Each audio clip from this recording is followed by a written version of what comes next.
రథసప్తమి 7 గుర్రాలను అధిరోహించినవాడు, అదితి కశ్యపుల పుత్రుడు, తెల్లని పద్మాన్ని చేతిలో ధరించినవాడు అయిన ప్రత్యక్ష నారాయణుడైన సూర్యుడు జన్మించిన మాఘశుద్ధ సప్తమిని రథసప్తమిగా చేసుకోవడం మన హిందూ సాంప్రదాయం. సకల ప్రాణులకు ఆరోగ్యాన్నిచ్చే దైవం ఆదిత్యుడు. మయూరుడు అనే సంస్కృత కవి కుష్ఠురోగ పీడితుడై సూర్యుణ్ణి ఆరాధించి సూర్యశతకాన్ని రచించి సంపూర్ణ ఆరోగ్యాన్ని పొందాడని కథ ఉంది. రామరావణ యుద్ధం సమయంలో అగస్త్యుడు రఘురాముడికి ఆదిత్య హృదయాన్ని ఉపదేశించాడు. ఆదిత్యుణ్ణి ఆరాధించిన తర్వాత శ్రీరాముడు సర్వశక్తి సమన్వితుడై రావణాసురుణ్ణి సంహరించాడు. మరి ఎంతో విశేషమైన ఈ రథసప్తమి రోజు సూర్యభగవానుడికి ఎంతో ఇష్టమైన ఈ దీపం వెలిగిస్తే చాలు అనారోగ్య సమస్యలు తొలగి సంపూర్ణ ఆరోగ్యం చేకూరుతుంది. మరి ఎంతో శక్తివంతమైన రథసప్తమి రోజు దీపాన్ని సూర్యుడి ఫోటో ముందు ఎలా వెలిగించాలో ఇప్పుడు ఈ వీడియోలో మనం తెలుసుకుందాం.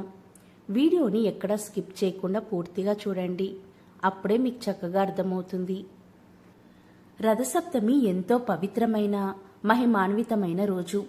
ఈ రోజు అరుణోదయ వేళ చేసే స్నాన జప పూజ తర్పణ ప్రధాన దానాదులన్నీ అనేక కోట్ల రెట్ల పుణ్య ఫలితాన్ని ఆయురారోగ్య సంపదలను కలగజేస్తాయి. ఈ రోజు ఎవరైనా సరే ఇలా ప్రత్యేకంగా స్నానం చేస్తే జన్మ జన్మల పాపాలు తొలగిపోయి అష్టదరిద్రాలు తొలగి అష్టైశ్వర్యాలు కలుగుతాయి.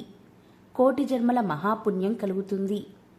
ఈరోజు స్నానం చేసే సమయంలో ఈ 2 వస్తువులను నీళ్ళల్లో వేసి ఆ నీటితో స్నానం చేస్తే తిరుగులేని విధంగా ఐశ్వర్యం కలుగుతుంది.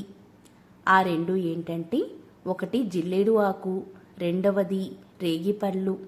ఇవి లేకపోతే చిక్కుడు ఆకులు వేసుకోనైనా స్నానం చేయవచ్చు. అరుణోదయ కాలంలో సూర్యభగవానుడి ఫోటో ముందు 2 చిక్కుడు ఆకుల చొప్పున 2 చోట్ల పెట్టండి. ఆ చిక్కుడు ఆకులపై 2 ప్రమిదలు ఒకదాని మీద ఒకటి పెట్టి ఒక్కొక్క దాంట్లో 7 ఒత్తులు విడివిడిగా వేయండి. ఈ ఒత్తులు కూడా ఎర్రటి ఒత్తులు వాడండి, ఎందుకంటే సూర్యుడికి ఎరుపు రంగు అంటే చాలా ఇష్టం. ఇలా ఒత్తులు వేసిన తర్వాత దాంట్లో ఆవు నెయ్యి పోసి చక్కగా దీపాన్ని వెలిగించి యథావిధిగా దీపలక్ష్మి పూజ చేయండి. దీపాన్ని ఎర్రటి పువ్వులతో అలంకరణ చేయండి. అదేవిధంగా దీపానికి 7 చోట్ల కుంకుమ బొట్లు పెట్టండి. ఇక తూర్పు ముఖంగా కూర్చొని ఈ మంత్రాన్ని 108 సార్లు జపించండి. ఆ మంత్రం ఏంటి అంటే, ఓం హ్రీం సూర్యాయ నమః, ఓం హ్రీం సూర్యాయ నమః అనే మంత్రాన్ని 108 సార్లు జపించండి. ఇలా జపించాక నమస్కారం చేసుకొని మీ మనసులోని కోరికను సూర్యభగవానుడికి చెప్పుకోండి. ఇలా చేస్తే మీరు కోరే ధర్మబద్ధమైన కోరిక తప్పకుండా నెరవేరుతుంది. అటువంటి వారికి తిరుగులేని రాజయోగం పడుతుంది.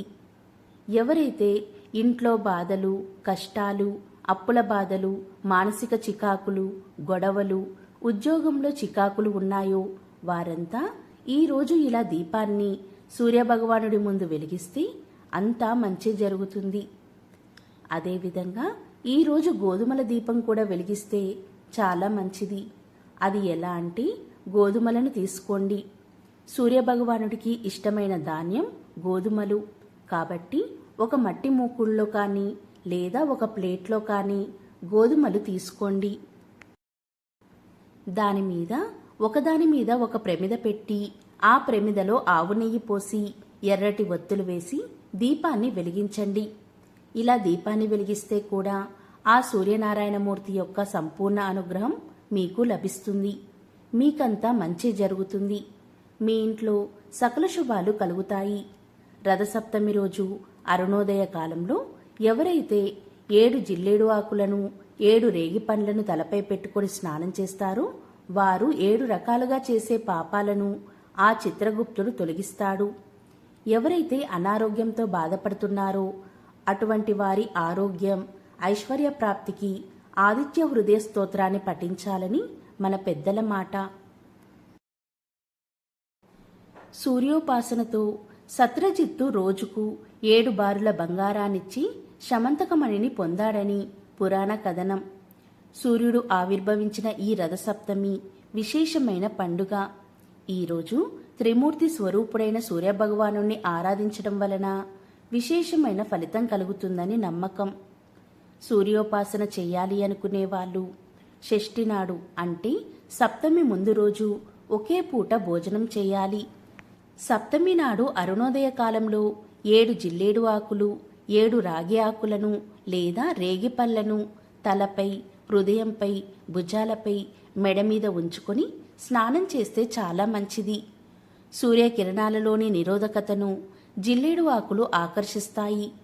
ఆ శక్తిని శిరస్సులోని బ్రహ్మరంధ్రం ద్వారా శరీరంలోకి ప్రసరింపచేసి నాడులను చైతన్యవంతం చేస్తాయని నమ్మకం.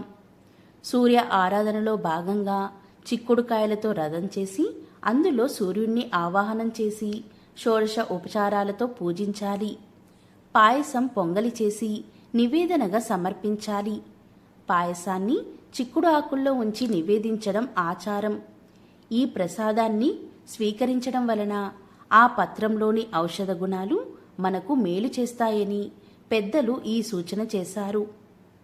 రథసప్తమి సందర్భంగా సూర్యుడితో పాటు సౌరమండలం అంతర్గతంగా ఉన్న దేవతలకు, పితృదేవతలకు అర్ఘ్యప్రదానం చేయడం వలన వారి అనుగ్రహం పొందే అవకాశం ఉంటుంది. సూర్యుడికి ఇష్టమైనది జిల్లేడాకు, అందుకే దానిని అర్కపత్రము అంటారు.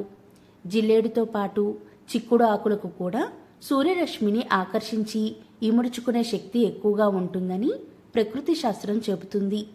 జన్మ జన్మలుగా చేసిన శోక రోగ పాపాలను పోగొట్టాలని, మనోవాకాయాలతో అజ్ఞానం వల్ల చేసిన 7 విధాలైన పాపాలను, రోగాలను తొలగించాలని సూర్యభగవానుని కోరుతూ రథసప్తమి నాడు స్నానం చెయ్యాలి. పురుషులు 7 జిల్లేడు ఆకులను, స్త్రీలు 7 చిక్కుడు ఆకులను తలపై ఉంచుకొని సూర్యోదయంతోనే స్నానం చేయాలి. ఆ మూలికలు మానవాళికి మేలు కలిగించేవని ఆరోగ్య శాస్త్రం చెబుతుంది. రథసప్తమి రోజు అరుణోదయ కాలంలో ఎవరైతే 7 జిల్లేడు ఆకులను, 7 రేగిపళ్లను తలపై పెట్టుకుని స్నానం చేస్తారో అలాంటి వారికి 7 జన్మల పాపాలు తొలగిపోతాయి. అంతేకాదు, మానవుడు తన జీవితంలో 7 రకాలైన పాపాలు చేస్తాడు. ఆ పాపాలన్నీ పటాపంచలవుతాయి. అవి ఏంటి అంటే, ఈ జన్మలో చేసిన పాపం, జన్మ జన్మాంతరాల్లోనూ చేసిన పాపం, తెలిసి చేసిన పాపం, తెలియక చేసిన పాపం, మనసుతో చేసిన పాపం, వాకుతో చేసిన పాపం, శరీరంతో చేసిన పాపాలు ఈ రోజుతో హరించుకుపోతాయి. అసలు జిల్లేడు ఆకులను, రేగిపళ్లను తలపై పెట్టుకొని ఎందుకు స్నానం చేయాలో చాలామందికి తెలియదు. దీని వెనుక దాగి ఉన్న రహస్యం తెలుసుకుంటే ప్రతి ఒక్కరూ ఆశ్చర్యపోతారు. జిల్లేడు ఆకులు సూర్యకిరణాల్లోని ప్రాణశక్తిని అధికంగా గ్రహించి నిల్వ ఉంచుకుంటాయి. కాబట్టి ఈ ఆకుల్ని మన ఒంటిపై అంటే శిరస్సుపై పెట్టుకుని స్నానం చేయడం వలన వీటిలోని విద్యుత్ శక్తి శరీరంపై, ఆరోగ్యంపై ప్రభావాన్ని చూపించి మంచి ఫలితాన్నిస్తాయి. ఈ సృష్టిలో సూర్యుల్లోని శక్తిని తమలో దాచుకునే శక్తి ఈ వృక్షానికి ఉంది. అందువల్ల రథసప్తమి రోజు చేసే స్నానం విశేష ఫలితాన్నిస్తుంది. జిల్లేడు ఆకుల్లోని రసాయనం జుట్టును గట్టిపరుస్తుంది, మెదడుని చల్లబరుస్తుంది. అందుకే రథసప్తమి రోజు రేగిపళ్లను, జిల్లేడు ఆకులను అరుణోదయ వేళ తలపై పెట్టుకుని స్నానం చేస్తారు. జిల్లేడుకు అర్కపత్రము అనే పేరు ఉంది. అదేవిధంగా సూర్యుణ్ణి అర్కుడు అని పిలుస్తారు. అందువల్ల సూర్యుడికి జిల్లేడు అంటే చాలా ఇష్టం. 7 జిల్లేడు ఆకులు సూర్యుడి రథానికి ఉన్న 7 గుర్రాలుగా మాత్రమే కాదు, 7 జన్మల్లో చేసిన పాపాలను, 7 రకాలైన వ్యాధులను నశింపచేస్తుంది. జిల్లేడు ఆకులు పైత్యవాత దోషాలను హరిస్తుంది. చర్మ రోగాలను, వాతం నొప్పులను, కురుపులను, పాము, తేలు విషాన్ని, పక్షవాతాన్ని, బోధకాలు వ్యాధిని పోగొడుతుంది. ఈ ఆకుల్లో నిల్వ చేయబడిన ప్రాణశక్తి శిరోభాగంలోని సహస్రాన్ని ఉద్దీపనం చేసి అక్కడ నాడులను ఉత్తేజపరుస్తుంది. దీనివలన మానసిక దృఢత్వం, జ్ఞాపక శక్తి పెరుగుతాయి. ఇక ఇలా స్నానం చేయడానికి ఒక ముఖ్యమైన కారణం కూడా ఉంది. అది ఏంటి అంటే, శిశిర ఋతువులో రథసప్తమి పండుగ వస్తుంది. ఈ ఋతువుకు ముందు హేమంత ఋతువులో చలి తీవ్రత ఎక్కువగా ఉంటుంది. శిశిర ఋతువులో రథసప్తమి నుండి సూర్యుడి తాపం పెరగడం వలన వాతావరణంలో అనేక మార్పులు వస్తాయి. అందువల్ల వాతావరణంలో వచ్చే మార్పులకు మన శరీరం తట్టుకోవడానికి జిల్లేడు ఆకులతో స్నానం చేయాలని మన పెద్దలు చెప్తూ ఉంటారు. ఈ విధంగా స్నానం చేయడం వలన జిల్లేడు ఆకుల్లో ఉండే ఔషధ గుణాలు మన శరీరానికి తాకి ఎటువంటి చర్మ వ్యాధులు, అనారోగ్యాలు రాకుండా కాపాడుతుందని మన పూర్వీకులు చెప్పారు. ఇదే విషయాన్ని ఆధునిక శాస్త్రవేత్తలు కూడా నిర్ధారణ చేశారు. ఈ ఆకుల్లో నిల్వ చేయబడిన ప్రాణశక్తి మానసిక దృఢత్వాన్ని, జ్ఞాపక శక్తిని పెంచుతుంది. ఇక రేగి పండ్లు తల మీద పెట్టుకుని స్నానం చేసేటప్పుడు శరీరంపై జాలువారుతూ కింద పడతాయి. దీని వలన శరీరంలో ఉన్న చర్మ వ్యాధులు తగ్గుతాయి.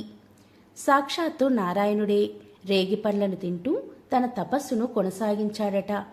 కాబట్టి ఆ దేవుడికి ప్రీతిపాత్రమైన ఈ పండ్లను తల మీద పెట్టుకుని తలస్నానం చేస్తే మానసిక రోగాలు తగ్గడమే కాదు, సాక్షాత్తు నారాయణుడి ఆశీర్వాదం తప్పకుండా కలుగుతుందని ఒక నమ్మకం. ఇక రేగి పండ్లను, జిల్లేడు ఆకులను తలపై పెట్టుకొని స్నానం చేయడం వలన అవి గ్రహించిన సౌరశక్తిలోని కాస్మిక కిరణాలు మన శిరస్సు ద్వారా మనం స్వీకరించే అవకాశం ఉంది. ఇక ఈరోజు అంటే రథసప్తమి రోజు ఉదయం సూర్యోదయానికి ముందే అరుణోదయ వేళ మీరిలా జిల్లేడు ఆకులను, రేగి పళ్ళను శిరస్సుపై పెట్టుకుని తలస్నానం చెయ్యండి. కొంతమంది భుజాల మీద, మోచేతుల మీద కూడా పెట్టుకుని స్నానం చేస్తారు. ఇలా కుదరని పక్షంలో మీరు 7 జిల్లేడు ఆకులను శిరస్సు మీద పెట్టుకొని స్నానం చెయ్యండి. మీకు కుదరని పక్షంలో కనీసం 1 జిల్లేడు ఆకు, 1 రేగి పండైనా సరే తలపై పెట్టుకొని స్నానం చేయండి. ఇలా స్నానం చేసే సమయంలో ఈ శ్లోకం చదువుకుంటే చాలు, మీకు త్వరలోనే రాజయోగం పడుతుంది.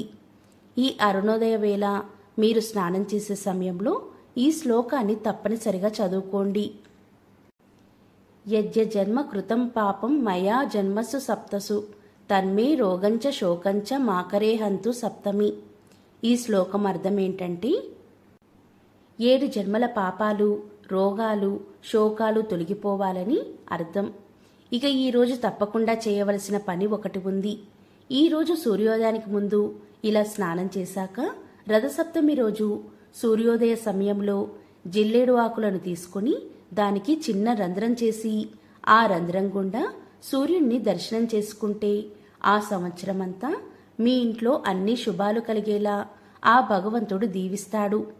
ఇక ఈరోజు ఈ విధంగా సూర్యుణ్ణి దర్శించుకునే సమయంలో ఆ సూర్యభగవానుడి యొక్క 12 నామాలను తప్పకుండా స్మరించండి. సూర్యుడి యొక్క 12 నామాలు జపించడం రానివారు సూర్యుణ్ణి చూసి నమస్కారం చేసుకున్నా సరిపోతుంది. ఇక జిల్లేడు ఆకులను కోసే సమయంలో చాలా జాగ్రత్తగా ఉండండి. జిల్లేడు పాలు కంట్లో పడకుండా జాగ్రత్తగా కోసి ఆకులను శుభ్రంగా కడిగి అప్పుడు స్నానం చేసే సమయంలో ఉపయోగించండి. ఇక ఈ రథసప్తమి రోజు ఈ 4 పనులు చేస్తే అదృష్టం, ఐశ్వర్యం, సంతాన యోగం కలుగుతుంది. మరి అవి ఏంటి అంటే మాఘమాసంలోని శుక్లపక్ష సప్తమిని రథసప్తమి, సూర్య జయంతి లేదా ఆరోగ్య సప్తమి అని పిలుస్తారు. మత విశ్వాసాల ప్రకారం సూర్యభగవానుడు రథసప్తమి నాడు రథాన్ని అధిరోహిస్తూ కనిపించాడు. ఈ రోజు తప్పకుండా ఏ పనులు చేయాలి అంటే ఈ రోజున స్నానం చేసి సూర్యభగవానుణ్ణి పూజించాలి. నీటిలో ఎర్రచందనం, బెల్లం, ఎర్ర పువ్వులు వేసి అర్ఘ్యం ఇవ్వాలి. ఆ తర్వాత ఆదిత్య హృదయాన్ని పఠించాలి. ఇలా చేస్తే కీర్తి ప్రతిష్టలు పెరుగుతాయి. మీరు చేసే పనుల్లో విజయం వరిస్తుంది. రథసప్తమి నాడు స్నానం చేసి పూజ చేసిన తర్వాత పేద బ్రాహ్మణుడికి పప్పు, బెల్లం, రాగి, గోధుమలు, ఎరుపు లేదా నారింజ వస్త్రాన్ని దానం చెయ్యండి.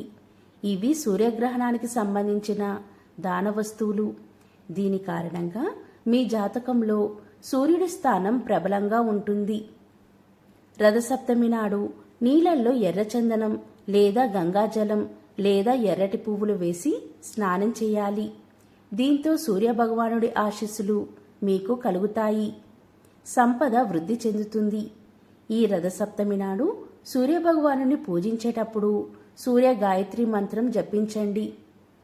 ఇలా చేస్తే మీరు కోరిన కోరిక తప్పకుండా నెరవేరుతుంది. కాబట్టి రథసప్తమి నాడు ఈ విధంగా స్నానం చేసి ఈ పరిహారాలు పాటించి ఆ సూర్యనారాయణమూర్తి యొక్క సంపూర్ణ అనుగ్రహాన్ని పొందండి.